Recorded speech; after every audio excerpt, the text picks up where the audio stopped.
acendei neles o fogo do vosso amor. Enviai o vosso Espírito, e tudo será criado, e renovareis a face da terra. Oremos. Ó Deus, que instruísse os corações dos vossos fiéis com a luz do Espírito Santo, fazei que apreciemos retamente todas as coisas segundo o mesmo Espírito, e gozemos sempre da sua consolação, por Cristo Senhor nosso. Que a tua palavra, Senhor, faça viva em nosso coração, e o teu ensino possa clarear a nossa mente, para que possamos encontrar verdadeiramente com o mistério eucarístico vivo no meio da tua igreja, em nosso meio. Glória ao Pai, ao Filho e ao Espírito Santo. Amém. Por todos os séculos dos séculos. Amém. Já está abrindo. Podemos sentar.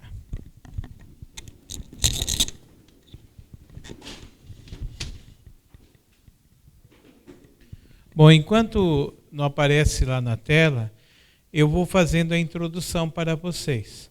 Hoje, nós vamos falar um pouquinho sobre o fundamento bíblico e filosófico da Eucaristia. Por quê?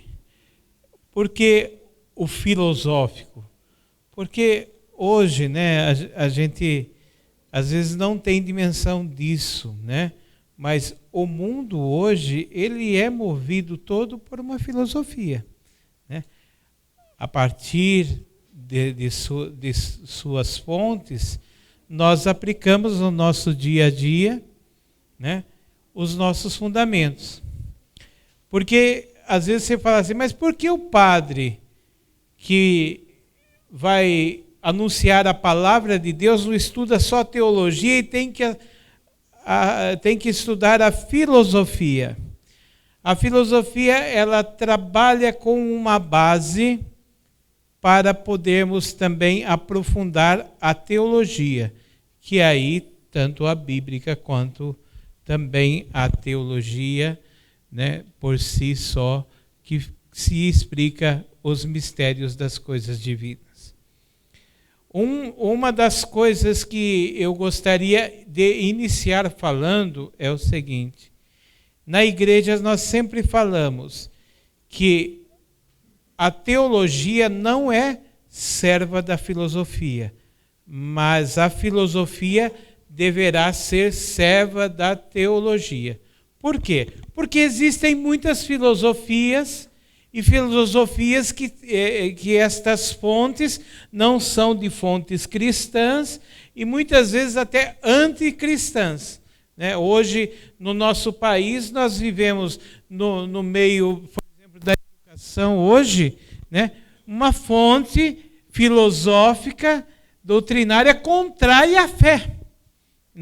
Então, por isso, a filosofia que usamos, sempre ela é uma filosofia ligada a Platão, Aristóteles, Santo Tomás de Aquino, Santo Agostinho de Hipona e dentre alguns outros, que são filósofos cristãos e católicos. Tá?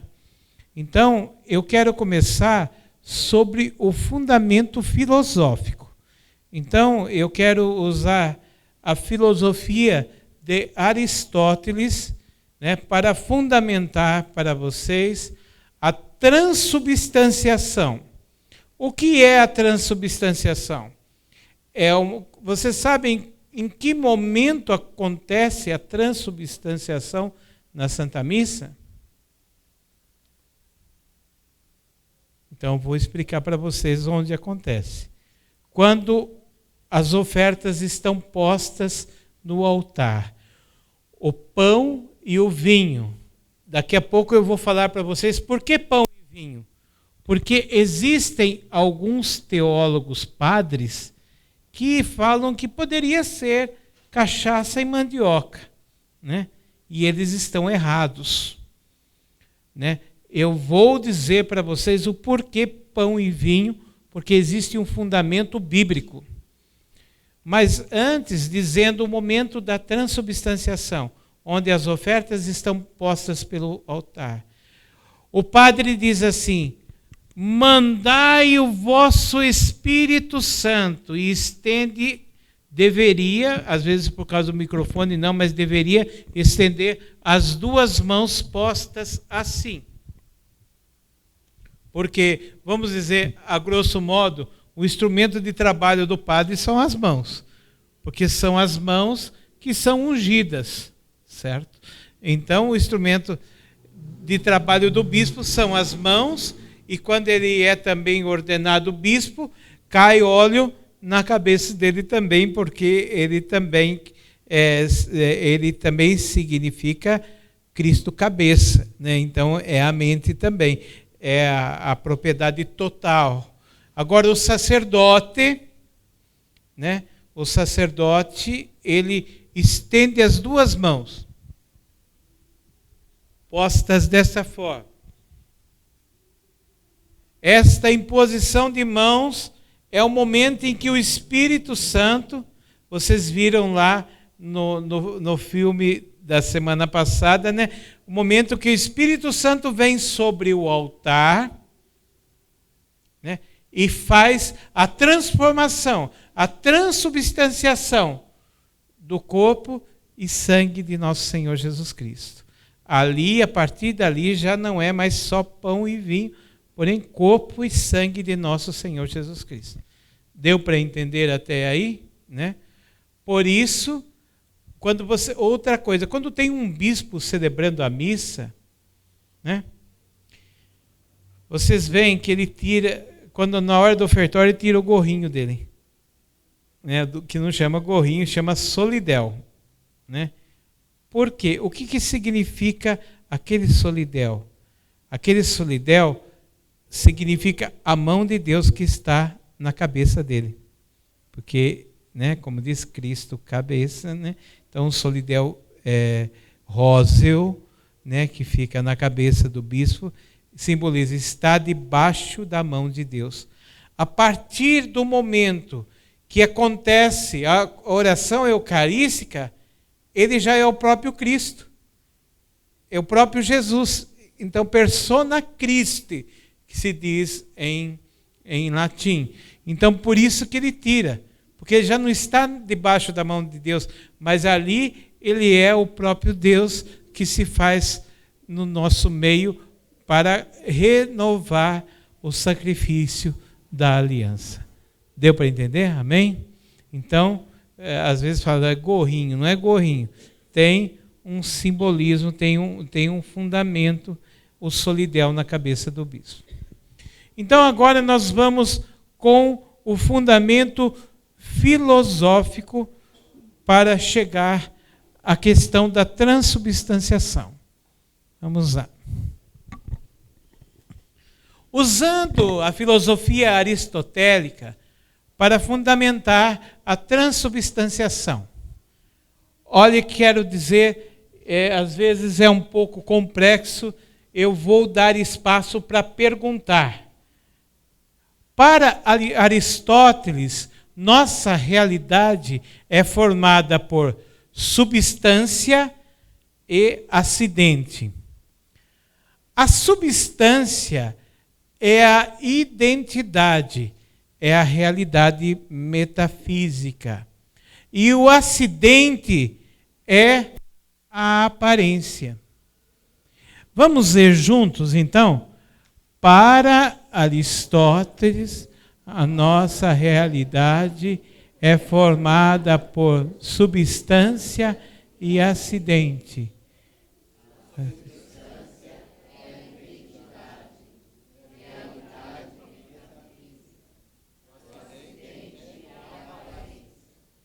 Por exemplo, então, eu vou dar um exemplo de uma foto.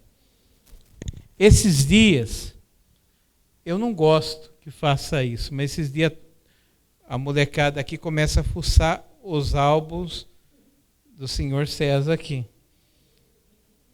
E eu sei porque eles fazem isso. Tem álbum de fotografia lá na minha casa.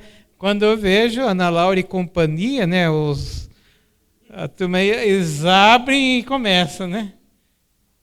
E lá tem uma foto que eles dão risada, porque tem um bebê lindo, de cachinho loirinho, né? Bem clarinho, mas gordinho, né? Por incrível que pareça, aquele sou eu. Então aqui, entre substância e a aparência, eu gostaria de dizer assim para vocês, o que é substância? É a pessoa. Eu sou o mesmo César gordinho daquela foto lá, de cachinho, né? De cachinho, não sei aonde mais agora, né? Então o que acontece? A substância, né? A pessoa é a mesma. Só que o acidente a aparência mudou. Deu para entender? Então o que é substância? Sou eu mesmo ali. Mas a aparência, cadê os cachinhos, né? Sumiu, né? Tá 0 bala agora aqui, né? Então, se você vê, né? Eu até nem dei ideia, porque senão eles iam colocar a fotografia do bebê César lá para colocar aqui também, né? Aí eu não deixo, eu fico bravo com esse negócio de fotografia. Por quê? Mas, no fundo, é isso. O acidente é a aparência, né? Por exemplo, uma banana verde, né? A banana está verde, né? A banana é banana? É banana. Tem substância de banana.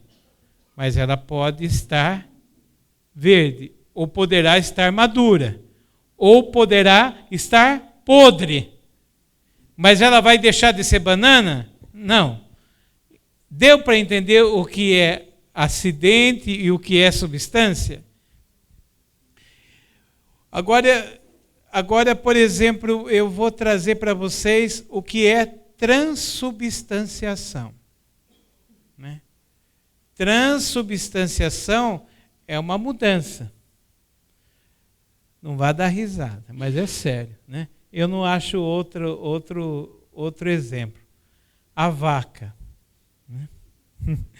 A vaca está pastando. Né? O que a vaca come? Que cor que é o capim? Mas ela dá leite. E o leite é branco. Você entendeu?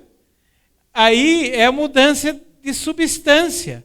Transubstanciação é assim, a vaca come capim e produz leite. Então, transubstanciação é a mudança de substância. Repitam comigo. Transubstanciação é a mudança de substância. Vocês já estão começando a ficar entendido, porque os crentes, eles gostam de pegar a gente nessa coisa de Eucaristia. Eu estou dando munição para vocês aqui, certo? Então, transubstanciação é mudança de substância. Agora, a Eucaristia, o pão, né? Que é o pão ázimo, a hóstia, e tem o vinho. Aqui é o diferencial da Eucaristia. O pão e o vinho.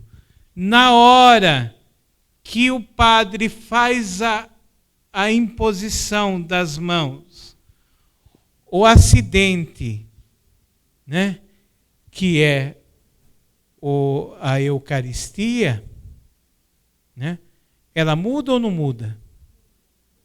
Não muda. Não muda. Né? Não muda. O que muda? A substância. Vocês entenderam? É uma transubstanciação? É.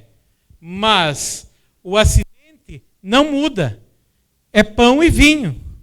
Mas a substância, ela muda. Porque a partir daquele momento é corpo e sangue de nosso Senhor Jesus Cristo.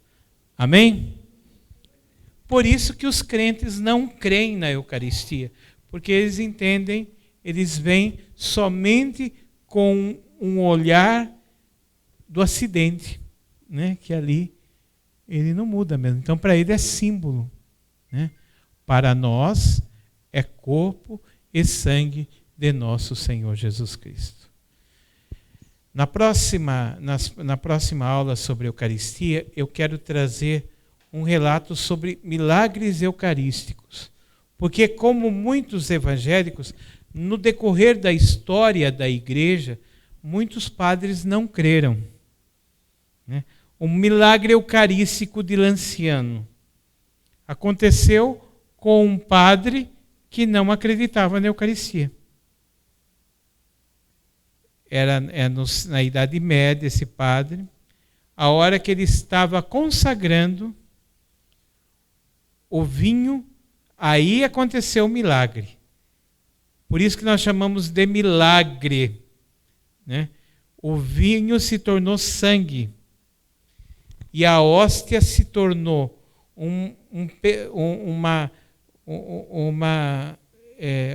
uma fatia de carne. Eu estive lá Lanciano e vou estar esse ano, se Deus quiser. Alguns daqui vão estar comigo, alguns já foram comigo. Lá a gente vê o milagre colocado. Então, o que aconteceu? O mesmo tipo sanguíneo que está naquela carne é o mesmo tipo sanguíneo do vinho que se transformou em sangue. Isso desafia a ciência, porque só um corte a laser poderia dar aquele tipo de corte na carne. E atenção, aquela carne é músculo cardíaco, é do coração. E atenção, o corte só poderia ser a laser, e o milagre aconteceu na Idade Média. Onde você tinha faca e espada,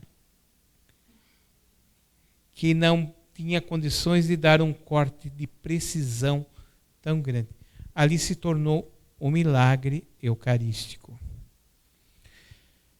Por isso que quando você vai num lugar onde tem um milagre eucarístico, o sacrário está ali, né? Porque ali houve a transubstanciação, mas a substância não mudou. O milagre eucarístico muda a substância.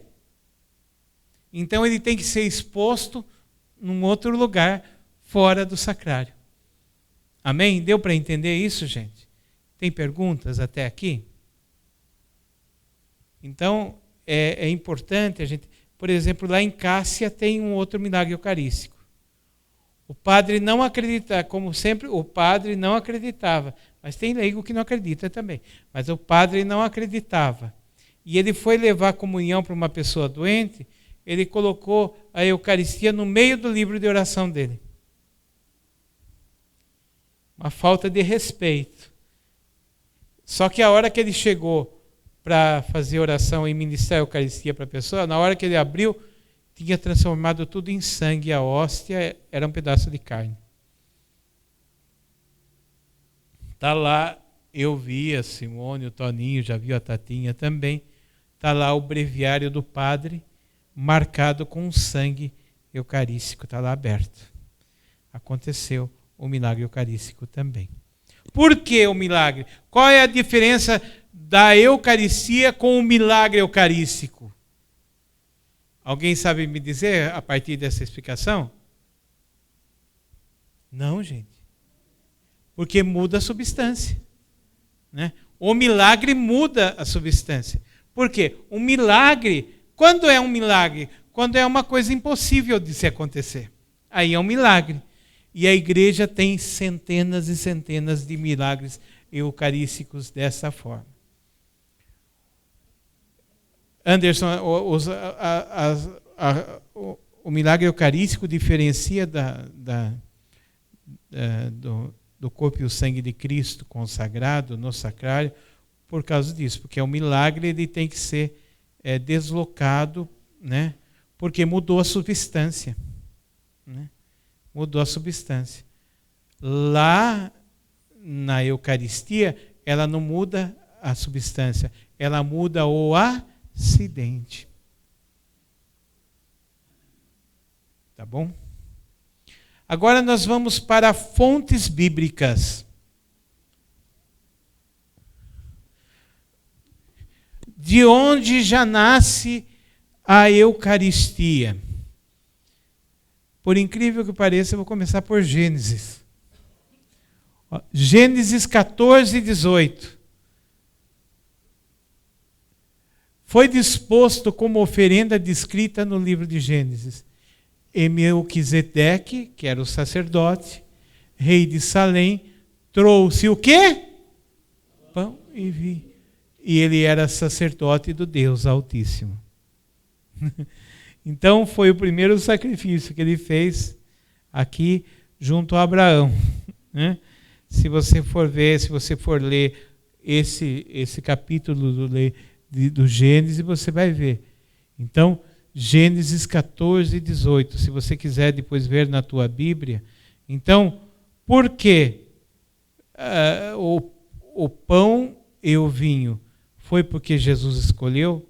Não. Jesus, como Deus e também como palavra, já conhecia o fundamento eucarístico. Então, ele foi renovar o sacrifício nas mesmas espécies desde os tempos iniciais do mundo. No pão e no vinho. Agora, mas por que lá na igreja evangélica eles dão aquele pãozinho já mais fofinho e nós católicos comemos aquele pão sem fermento, que inclusive faz lá na comunidade operária da Mesa, nós fazemos hóstia, aquele pão sequinho. Então, aqui, Êxodo vai explicar por que pão sem fermento. Ao iniciarem o êxodo, a saída do Egito, o povo quando começou a sair do Egito, os judeus comeram pão sem fermento, porque foi necessário por causa da pressa que eles tinham que fugir. Eles tinham que fugir com pressa, então não dava para pôr o pão para crescer. Então eles fizeram o pão e assaram ele sem fermento.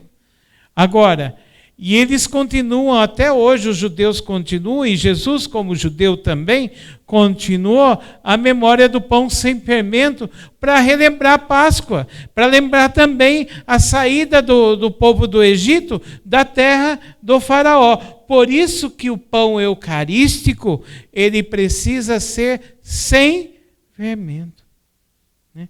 Porque ele foi feito sem fermento. Porque eles não podiam perder tempo, porque se demorasse um pouquinho mais, o faraó ia catar eles. Então, para o faraó não catar eles, eles fizeram essa artimanha. Deu para entender até aí? Tomem cuidado, porque alguns teólogos, como diz alguns padres, defendem outros tipos de coisas. Vocês não vão nessa. Nós temos que ficar com a palavra de Deus, com a tradição e com a nossa doutrina, que é o magistério. Não com a cabeça dos outros. Tome cuidado. Quem sou eu para mudar algo? Aqui vão contar 5.000 anos, hein? Pelo menos. Quem sou eu para mudar isso? Ninguém. Nem a igreja mudou. Amém? Continua. Agora, Novo Testamento.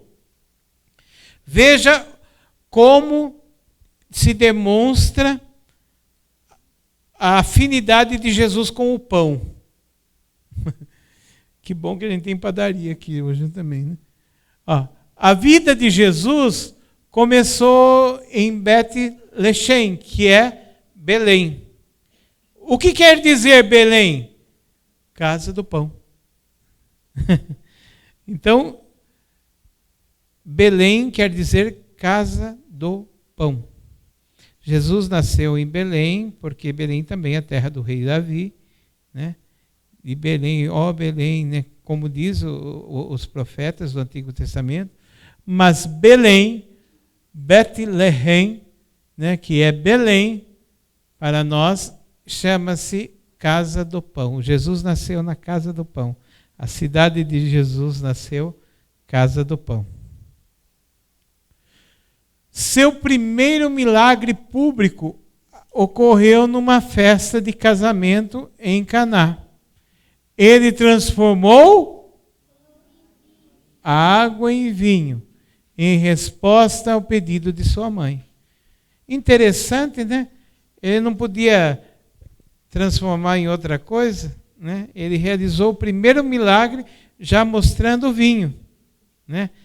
Se o Cristo, agora vamos lá para um outro fundamento, se o Cristo teve o poder, pela força do Espírito Santo, de transformar água em vinho, por que o Cristo hoje, através do sacerdote, não terá também a mesma autoridade e o mesmo poder de transformar vinho e pão em corpo e sangue de nosso Senhor Jesus Cristo?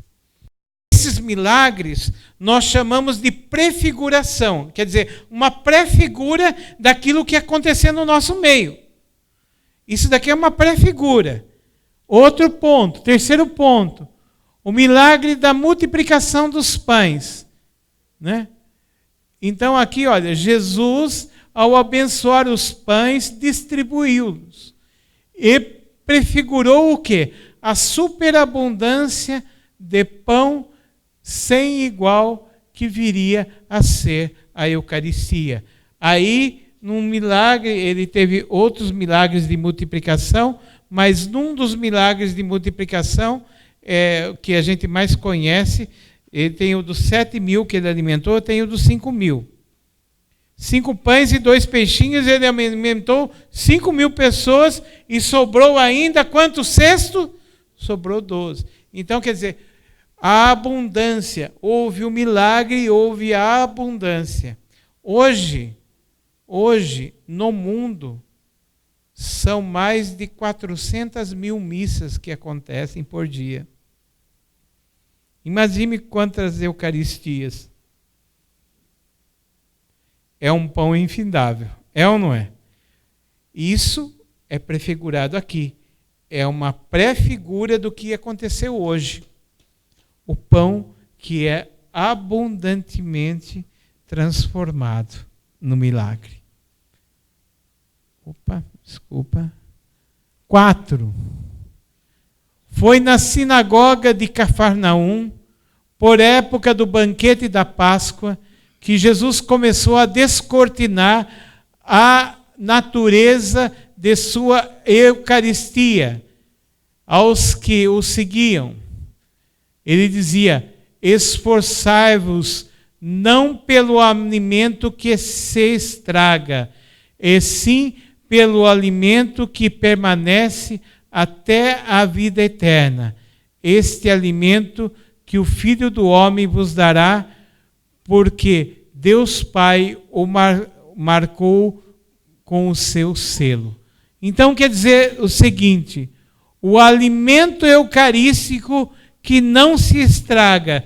Qual é o alimento eucarístico que permanece sempre? É a Eucaristia. Esforçai-vos, não pelo alimento que se estraga, mas pelo alimento que permanece. O que ele está dizendo aqui, né?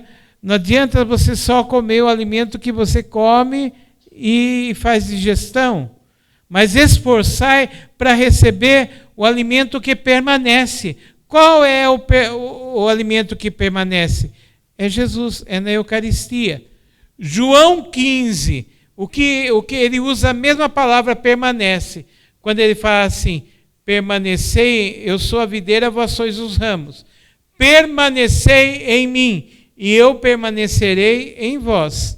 Quem permanece? É Cristo. Então, o pão que aqui se pede é o próprio corpo de Cristo. Só que o que acontece? Em João 6 nós vamos perceber, gente, Jesus perdeu 2.000 seguidores pelo menos, num dia só. por causa dessas palavras que ele falou. Ó. Quando eles ouviram essa afirmação, alguns dos seus seguidores começaram a murmurar entre si, pois sabiam que ele era apenas um carpinteiro, o filho de José. Como poderia esse homem ser o pão da vida? Então, assim, todo mundo estava muito interessado com a filosofia de Jesus. Porém, quando Jesus falou, eu sou o pão da vida, quem comer do meu corpo e beber do meu sangue viverá eternamente, todo mundo começou a ficar meio parafusado. Ali ele perdeu 2.000 do grupo dele. Porque era muito dura essa palavra. Este comentário trouxe mal consternação entre os seus seguidores. E é fato. Esse comentário, o povo começou a sair do lado. Não queria saber mais desse Jesus. Né? Só que Jesus reafirmou de novo em João 53, diz assim, em verdade eu vos digo, se não comerdes a carne do Filho do Homem e não beberdes o seu sangue, não tereis vida em vós. Quem come a minha carne e bebe o meu sangue, permanece em mim e eu nele. Palavra da salvação. Se vocês, é matéria para vocês verem em casa aí. Veja João 6. João 6, a partir do capítulo 5, versículo 50. Vocês vão ver essa pregação de Jesus. Né? E assim, Jesus falou, isto simboliza o meu corpo? Está escrito isso na Bíblia? Para quem já é isso que ele escreveu? Nos 3 evangelhos, né? Nos 3 evangelhos que nós temos de Mateus, Lucas e João, né? Disse 3 vezes os evangelistas que poderiam te usar até o verbo senamei, que quer dizer em grego simbolizar ou significar. No entanto, a forma usada 3 vezes pelos evangelistas é esti, que em grego quer dizer é. Então, se você for nos escritos originais da Bíblia, sem tradução, você vai encontrar esse termo. Jesus não falou semanei. Semanei quer dizer simboliza. Jesus não falou isso. E os crentes e os protestantes falam isso. Que ali a Santa Ceia deles é uma simbologia. Simboliza. Então, em grego não é semanei, é semanei, simbolizar ou significar. Se você for no escrito original, que está em grego, dos evangelhos, você vai achar essa palavra, esti, que em grego significa é. Então, isto é o meu corpo, não simboliza. Isto é o meu corpo. Então, se algum protestante falar assim, mas isso é símbolo, você pergunta primeiro para ele, você leu a Bíblia em grego? Ele vai falar não, porque o evangélico é que nem papagaio de pirata, só repete o que o outro fala. Né? Então ele vai falar não. Daí vai perguntar, mas você leu a Bíblia em grego? Você vai dizer também não, mas eu aprendi. Lá na escola de doutrina. Que lá no evangelho em grego, manda seu pastor comprar uma Bíblia em grego e vai ver lá em João, em Marcos e Lucas, que fala da Eucaristia, está a palavra esti. Não está a palavra semanei. Então, vocês, teologicamente, vocês estão errados. Porque o Cristo fez, isto é. E depois, ainda para complementar, ele falou, fazei isto em memória de mim. O que é memória? Você vai repetindo. É a Santa Missa, é a ordem da Santa Missa, do Santo Sacrifício. Isto é, este, não é semanei, este. Vamos à frente. Não foi uma metáfora, quer dizer, não é metáfora, não foi uma linguagem simbólica, como muitos dos seus seguidores de Cafarnaum teriam gostado de acreditar.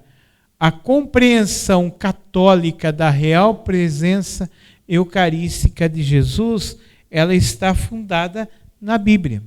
Então, isso que vocês estão tendo aqui é uma compreensão católica da Eucaristia. A igreja, ela repete o santo sacrifício há quase 2000 anos. Há quase 2000 anos. A reforma protestante, ela nasceu que ano? 1500. Quem sabe mais? Quem tem 2000 anos ou quem tem 500?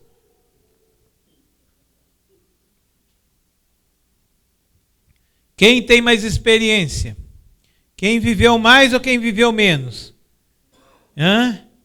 Quem viveu mais. Será que Deus ia permitir 2000 anos repetir um erro todos os segundos no mundo? Então aqui eu gostaria de passar algo que é fundamento para vocês, né? Nós vemos aqui, né, muita gente, como está em João 6, tem muita gente disposto a seguir Jesus. Mas quando você convida a pessoa para ser católico e católico de verdade, a pessoa começa a espanar, né? A pessoa começa a espanar. Por quê? Perde até amigos muitas vezes. Por quê? Porque muitas vezes querem fazer uma religião do jeito que eles querem. Eu fui católico por muito tempo, eu confesso, do jeito que eu queria. Mas ser católico, eu falava o contrário antes, né? Que ser evangélico é difícil e fácil é ser católico. Eu hoje quero dizer que ser católico é passar pela porta estreita, mas te leva para o céu. Amém? Porque o que aconteceu com as igrejas evangélicas? Por que as igrejas evangélicas começaram a se dividir? Porque, assim, formam um grupo e, de repente, um tem uma grande ideia. Mas essa grande ideia não bate com aquilo que o outro pensou. Então pega, e aquele grupo que concorda com aquele outro grupo, sai da igreja e forma outra. E pam. É a mesma é uma maldição que aconteceu com Lutero, gente. Lutero dividiu, e o que Lutero iniciou, começou a dividir, subdividir, e são milhares de seitas hoje. E hoje, quando aquela Batista do Caminho 3 não concordar com o que está lá, eles abrem a Batista do Caminho 4. Bola de neve, não sei o quê. Então vai mudando. Agora, a Igreja Católica, por mais cabeça dura que tenha, tem padre cabeça dura, tem padre que, vou dizer para você, não segue doutrina católica. Infelizmente é duro dizer isso, né? Se quiser deixar gravando, não tem problema, porque eu sei que eu tenho pouco pescoço para cortar, mas se for cortar também não tem problema, né? Mas tem, por quê? Por causa dessas acomodações de fazer uma doutrina do jeito que dá na cabeça. Nós não somos uma doutrina que dá na cabeça. Nós temos um ordenamento jurídico. tem um código de direito canônico, tem o catecismo da Igreja Católica, tem os documentos, tem a Sagrada Escritura. Como eu disse, vocês viram que a Eucaristia ela está plantada, deitada e edificada em cima da Sagrada Leitura, da Sagrada Escritura, desde a fundação do mundo. Porque tem base. Tem base. Não existe uma coisa formada assim. E qual que é a dificuldade hoje? Né? A maior dificuldade. Veja que de todas essas seitas evangélicas que nós trazemos desde 1500, os luteranos, os calvinistas e todos aqueles que foram vindo, isso e hélicos daqui, alguma igreja fala sobre Eucaristia? Sim ou não? Não. Sabe por quê? Quem foi lá no Antigo Testamento, vamos voltar lá? Lá no Antigo Testamento, eles gostam de usar o Antigo Testamento, né? Então vamos lá, fonte bíblica. O primeiro que trouxe pão e vinho na mão dele era um. Se não tem sacerdote, não tem Eucaristia. Não tem, porque não tem a unção sacerdotal. Não tem a unção sacerdotal. As igrejas evangélicas hoje, elas não aceitam a Eucaristia porque elas não são uma igreja com sacerdote. Aqui eu escrevi até, usei a escrever o seguinte: o protestantismo hoje é um cristianismo sem sacerdote. Vocês entenderam? O protestantismo é um cristianismo, mas sem sacerdote. É a mesma coisa você falar assim, aqui no nosso meio tem um dentista, então todo mundo trata do nosso dente. Vai em outra comunidade, não tem dentista e não sabe o que é dentista, está todo mundo dente podre. Mas estão tudo de dente podre, mas porque não tem dentista. Mas eles são bons, eles são comunidade, mas estão tudo de dente podre porque não tem dentista.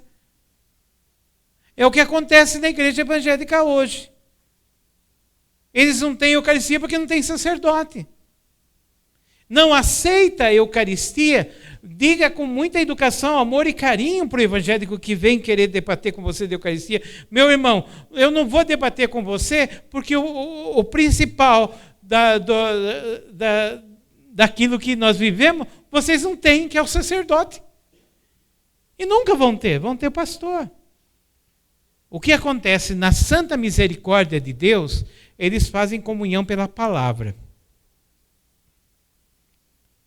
Mas não fazem comunhão pelo corpo e o sangue de nosso Senhor Jesus Cristo. Agora, aí o julgamento é com Deus, né? Porém, nós aqui, né, infelizmente, até é perigoso perder amigo com a munição que eu estou dando com vocês aqui hoje, né? Mas, hoje, os nossos irmãos protestantes repetem aquilo que se repete do século do século. A conversa é sempre assim: ídolo, né? Nossa Senhora, né? Eucaristia, o padre, né? Religião não salva, né? Não salva. O que é o fundamento de uma religião? Religião, a palavra religião quer dizer ligação, né? Religar. Então, nós temos que nos atentar para estes aspectos na nossa vida. Alguém quer fazer uma pergunta? E sem Eucaristia o Billy Graham tornou o que ele foi? O Billy Graham tornou aquilo que ele foi e alguns outros protestantes porque foi a misericórdia de Deus que o alcançou. Ele comungou da palavra. Coisa que não podemos fazer mais porque não tem fundamento eu comungar do corpo e do sangue e da palavra, porque a missa é a oração completa por isso, porque eu tenho a comunhão da palavra e eu tenho a comunhão eucarística.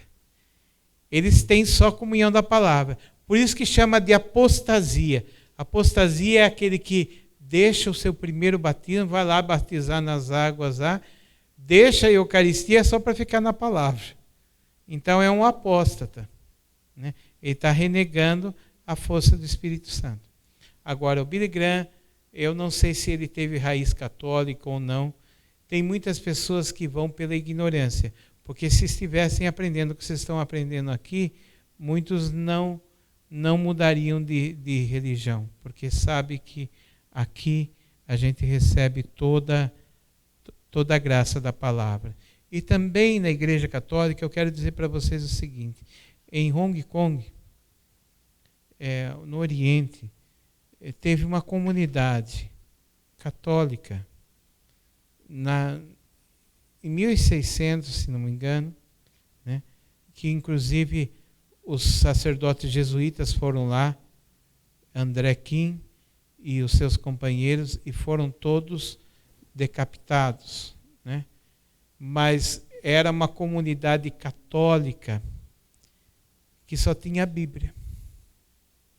E eles viveram 256 anos sem um padre. Por quê?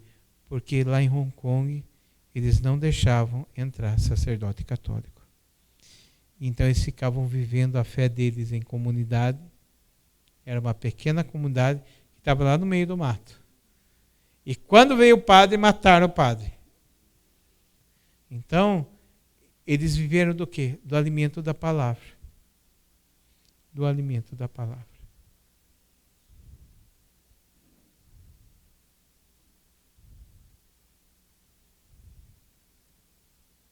Mais alguém quer fazer alguma pergunta?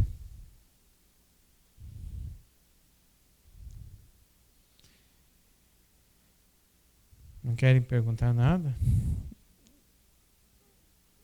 Nem se o Papa vai ordenar o homem casado ou não, vocês não vão perguntar?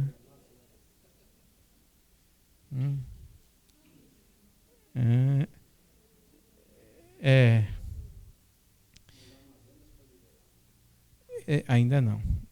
Ainda não. Existe uma notícia, né, que vai entrar em discussão no Sínodo da Amazônia. Mas eu particularmente quero dizer, vamos rezar. Por quê?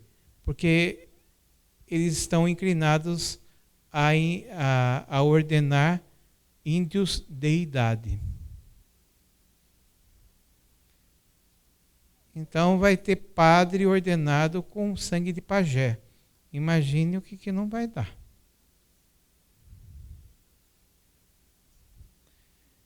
Sem um fundamento doutrinário. É só pela misericórdia de Deus. Estamos atravessando tempos difíceis. A palavra de Deus diz assim: alguns são eunucos, outros se fizeram por amor ao reino de Deus. Então esse é o fundamento do celibato sacerdotal, né?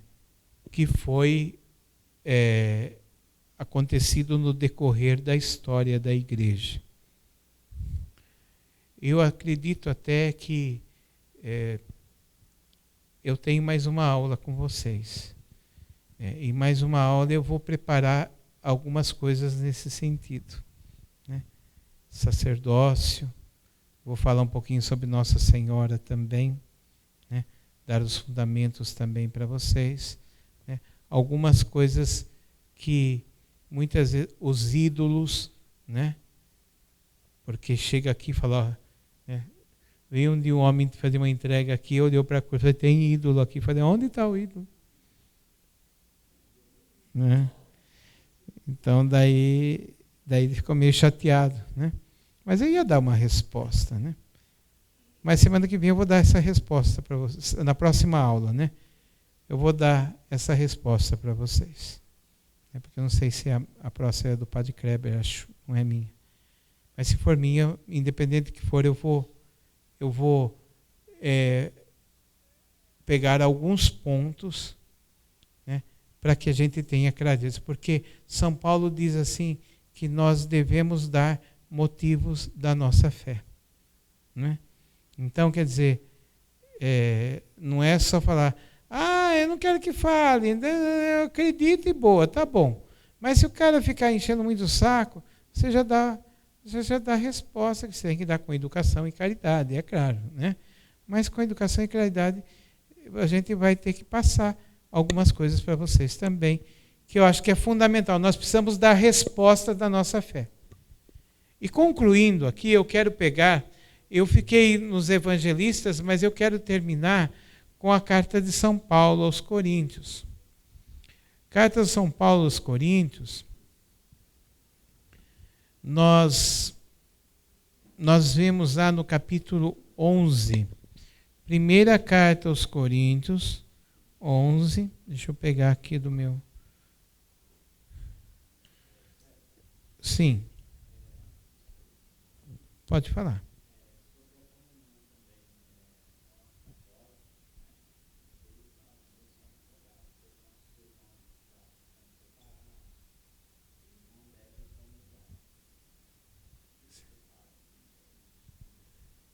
No sentido de não comungar? Sim. Sim. Sim. Existe um fundamento teológico e também do próprio Código do Direito Canônico. Né? Eu faço direito canônico, estudo direito canônico. Então eu tenho algumas coisas que eu tenho pego nesse estudo. Porém, eu quero já pegar da própria Palavra de Deus. A Palavra de Deus, ela diz assim, né? O que Deus uniu, o homem não separa. A carta de divórcio, a carta de divórcio foi dada pela dureza dos vossos corações. Quando há o divórcio, tanto a mulher quanto o homem, né, eles deverão permanecer no estado que estão, senão, se unirem, vão cometer o adultério. Por quê? Porque o vínculo do matrimônio, ele não se dissolve com o divórcio. Porque o vínculo do matrimônio só existe duas formas de se dissolver. A primeira fórmula, Jesus disse assim, a não ser que seja um matrimônio falso. Né? Então, o que é um matrimônio falso? Eu vou dar um exemplo. Por exemplo, uma pessoa casou grávida. Não casou porque tinha um propósito, porque casou porque estava grávida. Né? Então, esse casamento poderá dar nulidade. Ainda, isso tem um tribunal na igreja que tem que analisar. Não é uma palavra, precisa passar por uma análise. Segundo caso, né, que pode dar que poderá não existir mais o matrimônio, até que a morte o separe. Então, quando um morrer, está dissolvido o matrimônio. Sim. Está. Porque se, por exemplo, a pessoa ficar viúva, ela pode se casar. Agora, enquanto não se casa e fica lá com outra pessoa solteira e viúva, mas vai tendo relações sexuais, está dentro e correndo outro pecado que se chama fornicação, que é o sexo fora, a relação sexual fora de um matrimônio. Então, a continência, né, que diz, né, que é própria do viúvo. Agora, o que acontece? A orientação da igreja e a nossa orientação como missionário, quando atendemos estas questões, é procurar um canonista, né, para fazer uma análise do histórico, se é considerado um casamento falso, como diz Jesus na palavra. Se não, a orientação, como esse casal deve proceder. Ensinar esse casal a fazer comunhão espiritual. Esse casal poderá ir na missa, participar da missa, só que na hora da comunhão, eles se ajoelham e não vão para a fila da comunhão. E aí faz a comunhão espiritual. Né? Por quê? Porque nesse momento é Deus, né, que vai... Eu não posso julgar. Agora, por outro lado, tem sacerdotes que liberam. Esses estão querendo fazer a lei deles. Né? Porque a lei, né, a lei da palavra e a lei da igreja não é essa. A lei da igreja e da palavra é isso que eu coloquei para vocês hoje. Então, um casal de segunda união poderá participar do grupo normalmente, poderá participar da Santa Missa, porém na hora da Santa Eucaristia se permanece de joelhos. Eu conheço alguns que eles, o padre Márcio costumava fazer isso, fazia uma fila para quem era de segunda união, e eles iam na fila e a Bíblia estava aberta, eles beijavam a palavra de Deus, com sentido de comunhão. Mas é essa a questão, porque a igreja é muito cuidadosa nessa área. Agora, o sacerdote que libera sem nenhum critério desses que eu estou falando para você, ele está errado. Tem um amigo meu, ele é ministro, né? Sim. E ele começou, ele é pai solteiro, né? Sim. A menina dele tem 20 e poucos anos, mas ele nunca casou. E ele está namorando uma mulher que é largada. Então ele conversou com o padre e afastou de ser ministro. Ele ajuda o padre no altar, sabe? Mas não... Ele ajuda a cantar, a fazer tudo. Mas na hora da comunhão, ele não vai.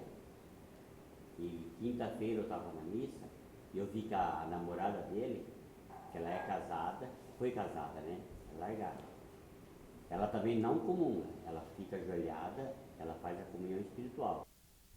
É da mesma forma que... Sim. Sim. Sim. Sim. É o correto.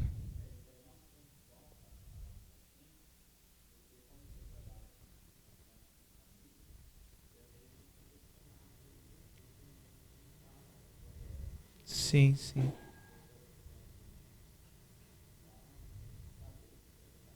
Claro.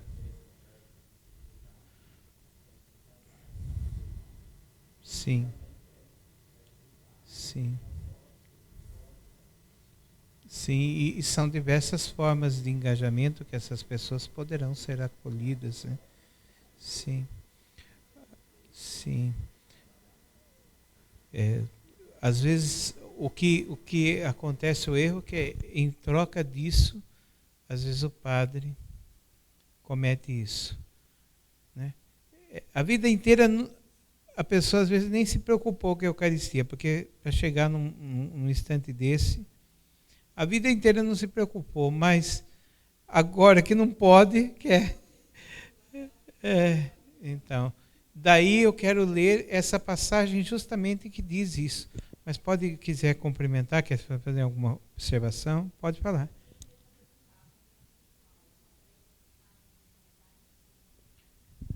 Não.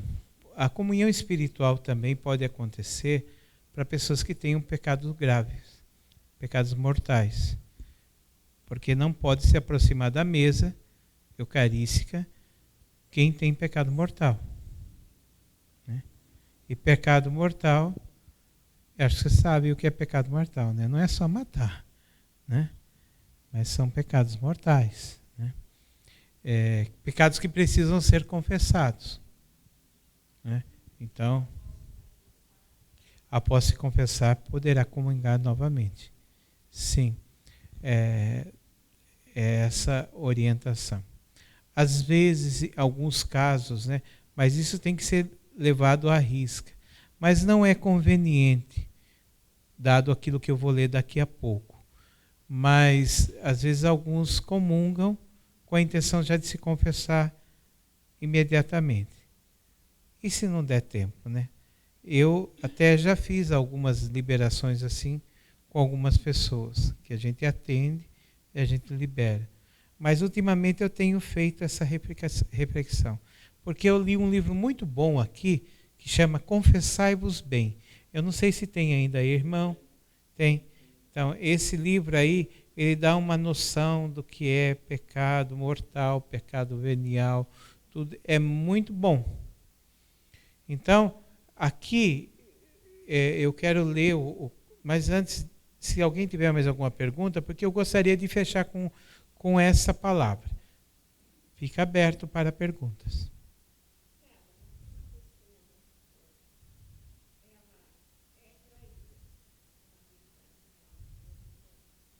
Sim. Continua. Sim. A pessoa divorciada, ela pode viver normalmente os sacramentos. Ela só se desliga da Eucaristia se ela tiver a união de corpos com outra pessoa. Sim.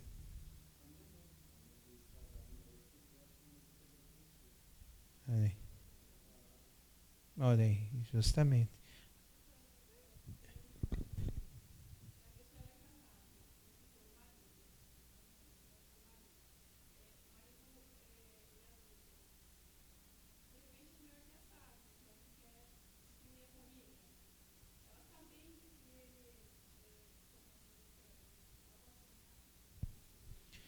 Então, se a pessoa, o correto, eu vou falar o correto, né?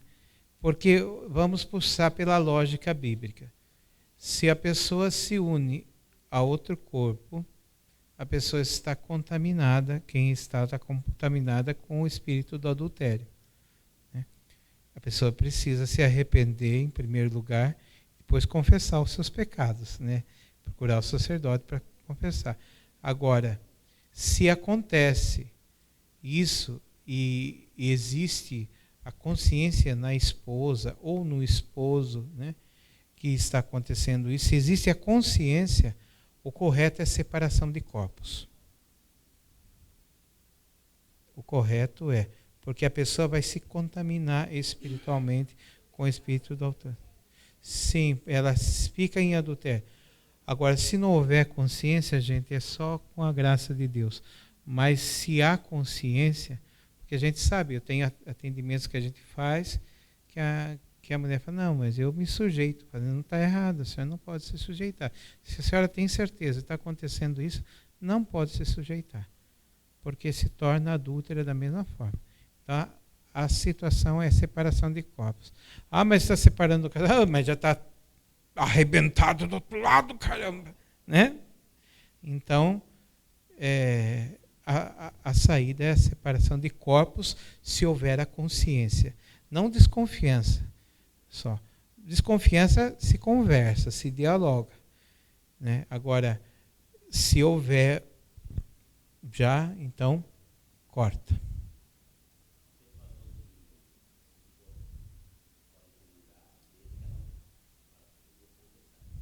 Uhum.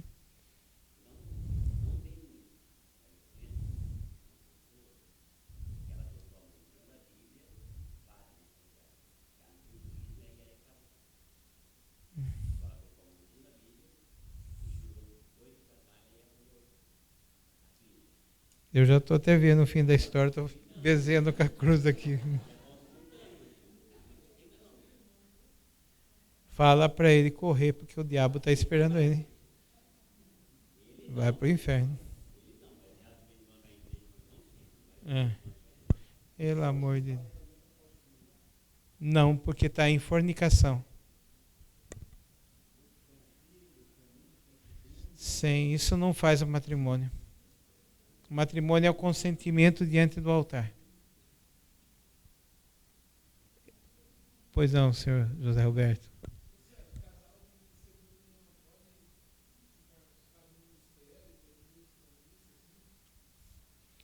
O correto é que não fique em linha de frente, né? Porque não dá testemunho. Mas tem gente que está em linha de frente e não dá testemunho, não só por causa disso, mas agora o correto é que não fique em linha de frente. Por quê? Porque quando eu dou uma responsabilidade muito grande e alta para a pessoa que está errada, eu estou dando indiretamente legalidade para aquilo que ela está fazendo, né? Então, não é legal e não é moral. E eu não posso colaborar com isso. Então, o que a pessoa pode fazer, ao meu ver, agora numa análise que eu faço? Numa missa, ela pode receber as pessoas na porta, até ela pode ajudar na coleta, pode ajudar até em alguns outros a fazer mais frente, né? Frente é muito... Vir na frente é muita responsabilidade, né? Então, daí a gente vê... Por que há uma descrença muito grande na Eucaristia hoje, gente? E vocês vão concordar comigo. Por quê? Porque os nossos sacerdotes não dão exemplo. É ou não é? Então, eles mesmos não acreditam entre si. Não estou generalizando, mas muitos são assim. De tanto que não vivem o testemunho de fé cristã, eles mesmos entre si não se acreditam.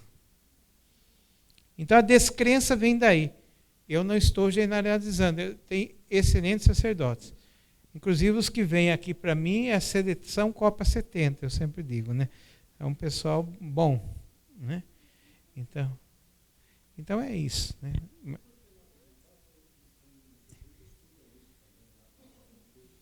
Uhum. Sim, os milagres eucarísticos sempre foram amparados, a igreja sempre pôs a luz eucarística, né? Nós vamos no milagre de Lanciano, tem laudos médicos lá, né? Laudos cientistas, né? Mas infelizmente é o seguinte, quando você começa a viver porcaria, você começa a esfriar na fé. É aquilo que o padre amigo Deus diz, que eu tenho dito ultimamente. A gente que não reza, a gente vira bicho, né? Infelizmente, quando a gente começa a virar bicho, segura de baixo. Às vezes tem pessoas que entendem tanto, né? Os doutores da lei entendiam de tudo. Mas...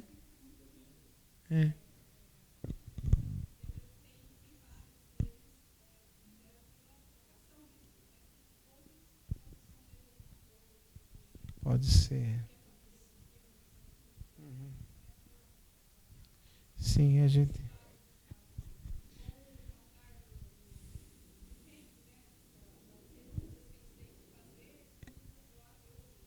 Sim. Sim. Sim. Então, justamente, a gente precisa rezar muito pelas vocações, né?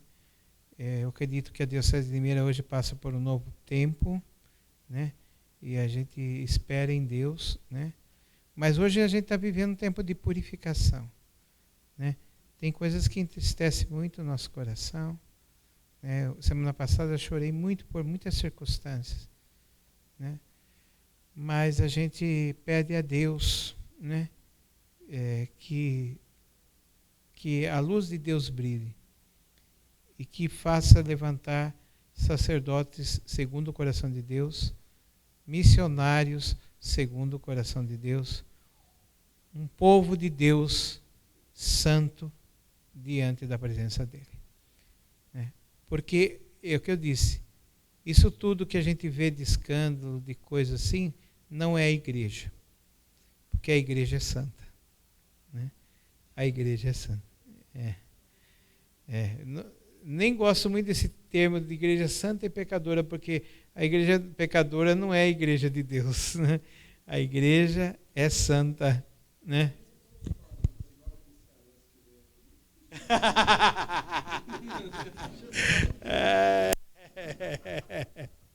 Padre Zé Maria. Muito bom. Alguém mais quer falar? Não querem perguntar? Ninguém mais? Senão eu vou ler, então. Então vamos lá. Primeira carta aos Coríntios.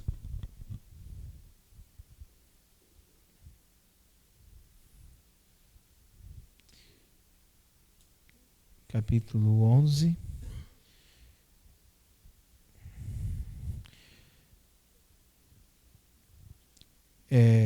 Versículo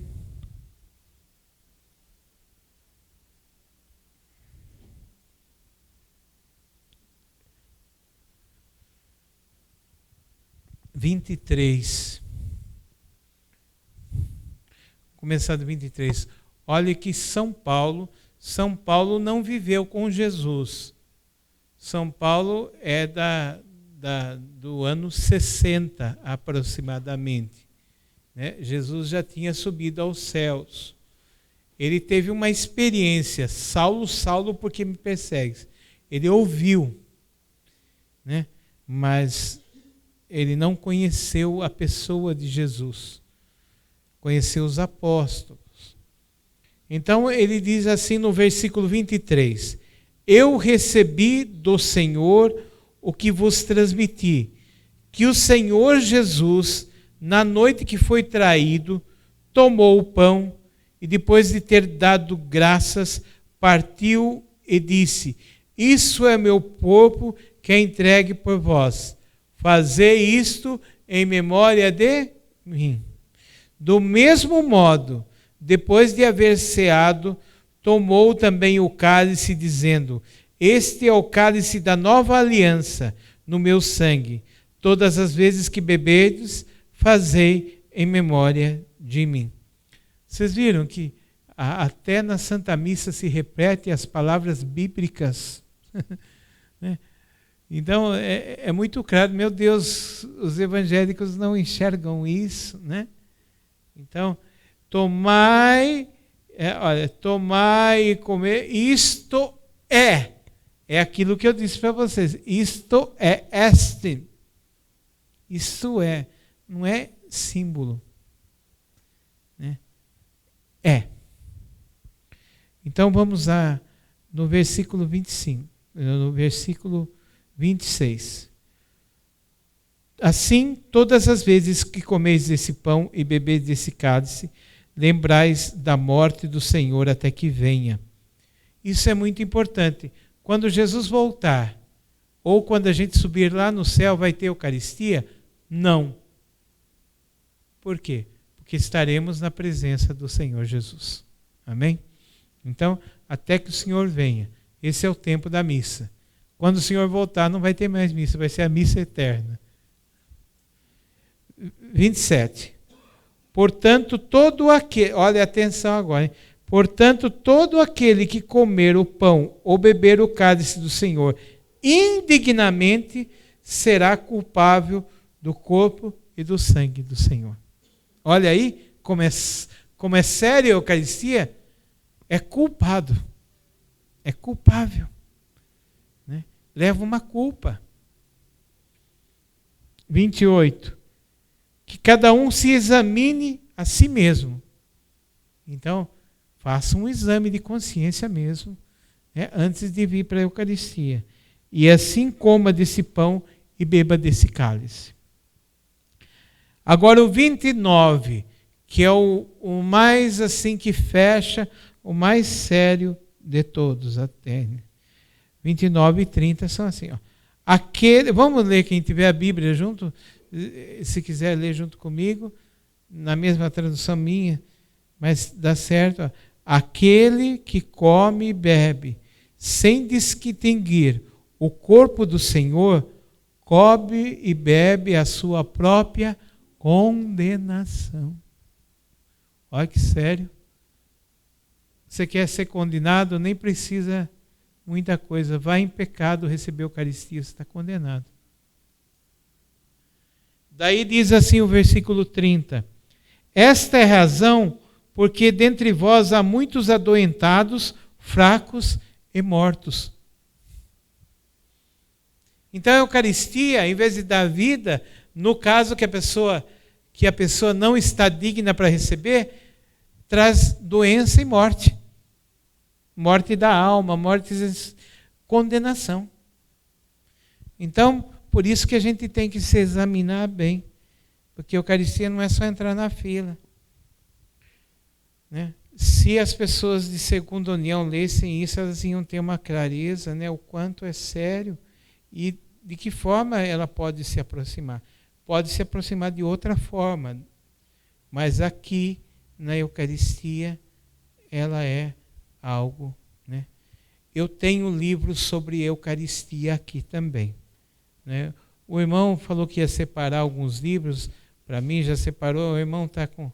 A dengue do irmão desceu na perna agora, sabe? Ele está meio manco. Mas é bom, agora o padre Danilo falou hoje para o irmão que vai descer no pé, ele bate assim e mata a dengue depois. Então, aqui eu tenho alguns livros que eu gostaria de orientar para vocês. A confissão também é bom. Eu tenho esse livro da confissão. Eu quero dizer isso porque se você não tiver com dinheiro aqui, você marca, não tem problema. E a gente parcela no cartão. Mas eu gostaria que vocês se aprofundassem em leitura, porque é importante. São livros fininhos. Estou tomando cuidado de ter livro fininho para vocês não assustarem, né? Porque a gente... Mas olha, sobre a confissão, está aqui. Monsenhor Seguro, muito bom. Aqui, ó, o cristão bem informado, esse aqui é de São João Bosco. Né? Excelente esse livro aqui, excelente. Os mártires de hoje. Né? Esse livro aqui, ele fala muito da questão da santidade, da vida em santidade das pessoas.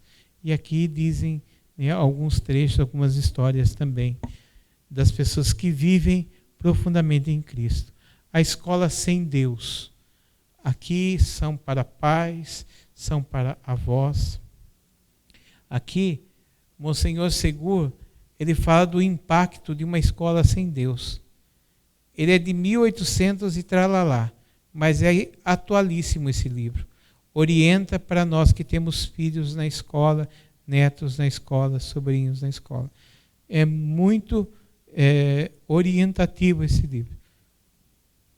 Para os casais, O Matrimônio Cristão. Também um livro muito rico, gente, vale a pena também trazer para dentro de casa esse livro. Santo Inácio de Antioquia, um dos primeiros santos da igreja da era cristã. Né? Então é riquíssimo. E fininho, gente. É aí que é bom, né? Fininho. Santo Inácio. Né? Eu gosto de ler. Eu leio um livro de 800 páginas em uma semana. Eu gosto de ler.